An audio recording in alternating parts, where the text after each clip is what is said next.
आजकल आप लोगों ने देखा होगा व्हाट्सएप स्टेटस पर या रियल में किसी के घर बच्चा पैदा होता है और बच्चा 1 महीने का हो जाता है तो उसका बर्थडे मनाया जाता है।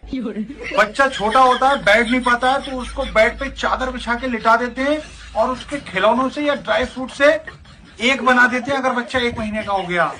तो ये नाटक भाई साहब पूरे 12 महीने चलता है और पूरी नौटंकी जो ऑर्गेनाइज करती है या तो बुआ करेगी या उसकी मम्मी करेगी। बाप को उससे कोई मतलब नहीं है इसकी भैंस क्या कहाँ क्या हो रहा है। और पड़ोसी को भी बुलाते हैं।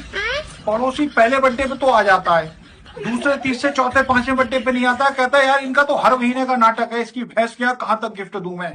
फिर सीधा वो जब 1 साल का बच्चा हो जाएगा तभी आएगा। अच्छा, बच्चे को कुछ नहीं पता होता क्या नौटंकियां चल रही हैं हमारे घर पे मेरे लिए। बच्चे का काम है भाई साहब दूध पीना, रोना, पोटी करना, दूध पीना, रोना, पोटी करना। बात तो सही है। और दादी उसको छुपाती है और विश भी करती हैं कि आज चिंटू का बर्थडे है, मेरे बच्चे का बर्थडे है, लुलू लुलू।